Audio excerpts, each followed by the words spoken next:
Hey everyone, it's Mr. Hollywood. And Michael Myers. I'm sorry for the late notice, but Scream will not be joining us today because he's kind of under the weather, and so yeah, you have me. So today, we are doing our top 10 favorite movies of 2023, plus 4 honorable mentions for me. How many honorable mentions are you doing? Probably around two. And then 3 movies that I couldn't see, or that I haven't seen yet that I would like to. So let's just start off with the 3 movies that I haven't seen yet that I would like to. One of them being Godzilla Minus One. I've heard really great things, but I unfortunately haven't seen it. The other is The Killer, directed by David Fincher, who's made some of my favorite movies. I also unfortunately haven't seen it. And the other one is Ferrari, where Michael Mann made Heat and Collateral, which are like some of my favorites ever. But I unfortunately haven't seen it, but I'm gonna try to watch them all soon. Now, what are some movies that you haven't seen yet that you would like three to? movies I haven't seen are Killers of the Flower Moon, The Marvels, and Ferrari. So I will see that soon. Yeah. And now here are some honorable mentions of movies I have seen that just missed the top 10. One of them is Indiana Jones and the Dial of Destiny. I thought it was a pretty worthy send-off to Indiana Jones, though it was like my number 11, so it just missed the cut. Similarly, Creed 3, a really good send-off to the Creed trilogy, but it did just miss the cut. And then Dungeons & Dragons Honor Among Thieves, a really fun adventure with Chris Pine, that just made the cut. And finally, Air, a really great story about Nike being underdogs and the creation of Air Jordan, but that just missed the cut for me. I have the same list, but except for Dungeons and Dragons, I put Indiana Jones at number 11, Air at like 13, and like other movies. And then it's like your number 12. It was Predator and Creed 3. So we kind of had some similar lists, but some difference. Okay, now I'm gonna do 10 through 6, and you're doing 10 through 6, and 5 through 2, 5 through 2, then our number 1. Yes. So my number 10 is a movie that I just saw called The Iron Claw. It's about the Von Erich family, and it shows the rise and fall. And yeah, it is tragic, but I think it's great. The only reason it's like a little lower on my top 10 is because it just isn't as rewatchable, but I still think it's a great movie. And coming in at number 9 for me is Guardians of the Galaxy Volume 3. Similar to Ironclad, not the most rewatchable. It's a little sad to see Rocket's backstory, but I do think it's a beautiful conclusion to the Guardians of the Galaxy trilogy, so it is my number 9. Number 8, a movie that surprised me a little bit, Blue Beetle. Yeah, I liked it slightly more than Guardians of the Galaxy 3, maybe because it's a little more fun, but yeah, I thought the family dynamic is great, and the visuals were really awesome.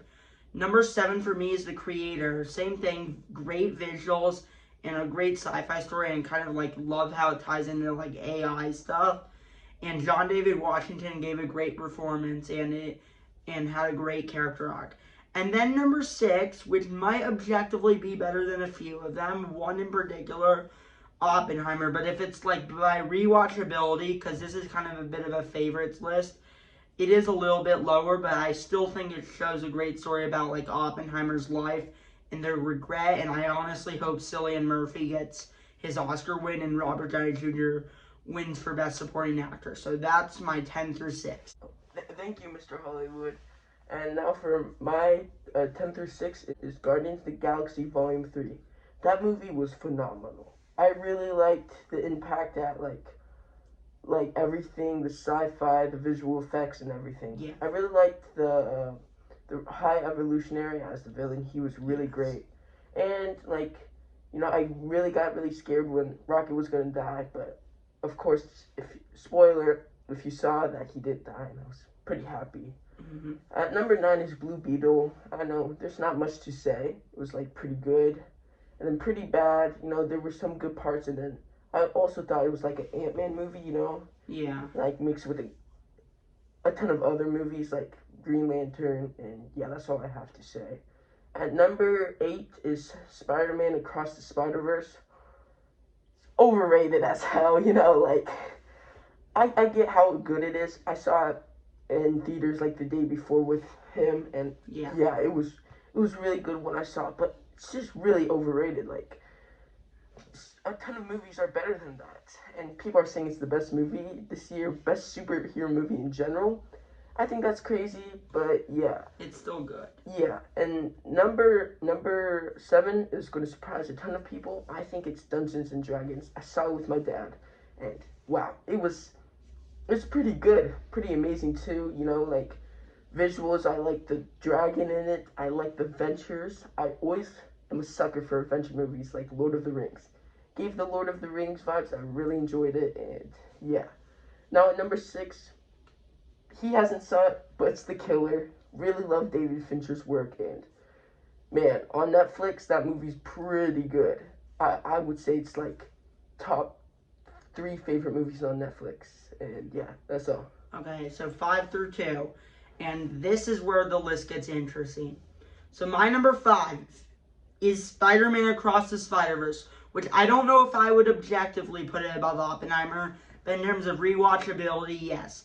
And I kind of agree, like, yes, I think it's a great movie, but I think it's, like, slightly overrated in terms of you really, like, it feels like you're not allowed to criticize it, which I don't like that feeling. Because, like, yeah, I will admit, I don't really like it how it just cuts at the end. Yeah. So, but I still like it It how... has some flaws. Yeah, like, it isn't perfect, but I guess if I was just going to give it, like, I'd give it, like, a 9.5. That's still a pretty good score. So, but for positives, I think it continues Miles Morales' story really well. The animation was unique. I like the introduction of, like, Miguel O'Hara. And, I mean, and the ending did set up a good third film. So I think it has potential to be a good third film, but I just don't think it's the best thing ever. And now the top 4 are, like, all films I'd give, like, 10 out of 10s. And number 4 is... Or like a 9.8. Yeah, or like 9.99. Like it's not like 1,000 out of 1,000. Yeah, 1,000 out of 1,000, which I might talk about that a little bit in a different video. However, number 4 for me is a movie that he hasn't seen, but I think you're gonna really like, and that is Killers of a Flower Moon. Yeah. Directed by Martin Scorsese. It has a lot of great acting from like Leonardo DiCaprio and Robert De Niro and Lily Gladstone. I like it how it shows like the dark side of humanity, and I just think it does a great job of like showing like Leonardo DiCaprio how he's kind of pressured by his own goal. But yeah, I thought it was a great movie, and maybe not the most rewatchable, but I still think it's a really well made movie. And number 3 is a movie I saw recently. I am finally glad that I saw it. John Wick Chapter 4. Yeah. A great finale to John Wick's character arc, if this is the final film, which maybe it won't be, but if this is, I do think it is a satisfying conclusion. The action in this is just, I mean, it's hard to get better than that. The choreography of the fights is awesome, and I love how they humanize John Wick. So yeah, I thought this movie was awesome. And number 2 is a movie that I've been defending ever since it came out in June, and that is The Flash. And I know that a lot of people were really disappointed or really hated it and loved to bash it. But we loved it when it came out. Yeah, I still love it. I mean, bringing back Michael Keaton's Batman.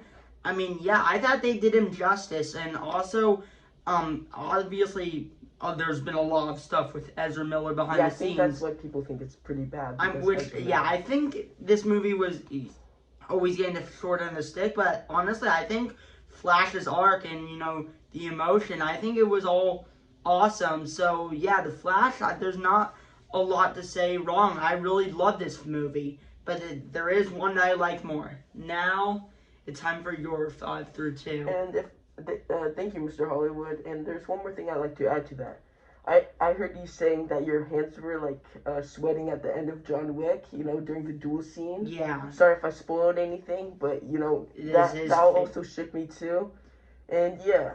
Okay. So now for my 6 or number 5. 5 through 2 is at number 5. Mhm. The Flash. Now, The Flash was really good. I really enjoyed it, like I said. I saw it with him, and, you know, it's pretty much a masterpiece in its terms. But, you know, like I was going to think I thought I was going to put the killer above it, but I was like, you know what? Something really spoke to me, and I was like, you know what? Flash is really good. I really enjoyed it. Yeah, it gets way too much hate. Yeah, I agree. At number 4, I would have to put Oppenheimer. Wow, that movie was incredible. The like this the choreography, the everything. Christopher Nolan's masterpiece was amazing. Yeah. I really enjoyed it, and like, you know what? When I watched that movie, I was with my dad, and he was like, "Wow, you really sat through, and you were like watching it," and I was just like, "Yeah, I really wanted to learn about this movie because it was so good." And yeah, now at number 3, John Wick Chapter 4. What a masterpiece! You know, that movie was action packed with thrilling, you know, fights and stuff, and it was truly amazing. I really enjoyed it. The Kane was a great person, a great side character. Great villain. Won't really call him a villain because he was kind of John Wick's friend too. So yeah, that's true.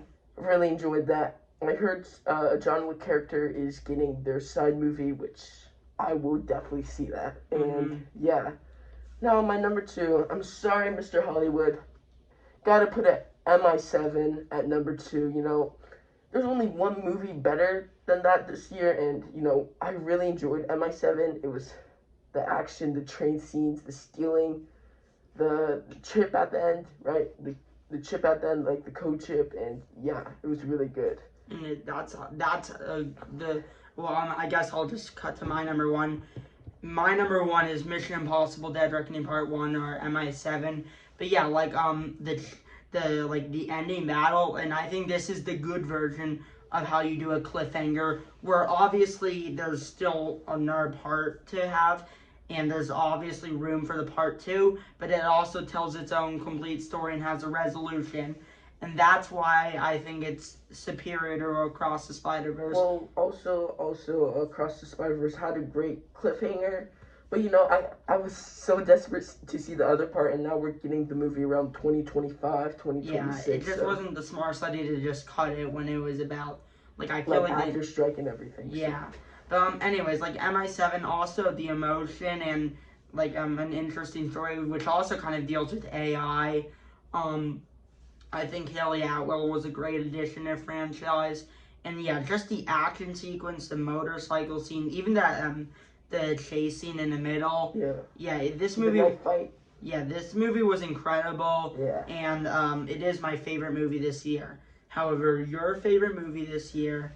It gotta be Godzilla -1. Man, that movie was filled with emotion and everything. They actually brought Godzilla. Like, he used to be a hero. Like, he was a hero in, like, these Warner Brother movies. But now, he's actually the villain. And it just brings back the old nostalgic from the old Japanese films. And, you know, or Japan films. And, man, it was really good. Like, the main character was probably one of my favorite main characters of them all. Like, even if you're, like, annoyed by, like, reading the subtitles, I was going to hate reading the subtitles, but it felt like they were speaking English to me. It's just reading the subtitles and even hearing them speak Japanese was really good. And, like, the whole story was really good and incredible. I mean, so. I'm sad that I haven't seen it, and as of when I'm recording this, I should be seeing this tomorrow. Yeah. So I'll do a review next week and say where this would have landed if I was to squeeze this in the ranking. That concludes our 2023 ranking. Hope I'll see you next year in 2024 ranking. And anything you would like to say? I mean, we're having some of our the end of the DCEU rankings. Maybe more rankings too. And we're going to probably rank the superhero movies that came out this year. Yes. Once he's seen the Marvels. Anyways, thanks for watching. Feel free to share your favorite movies of 2023 down below. It's been Michael Myers and Mr. Hollywood. See you next time. Thanks for watching.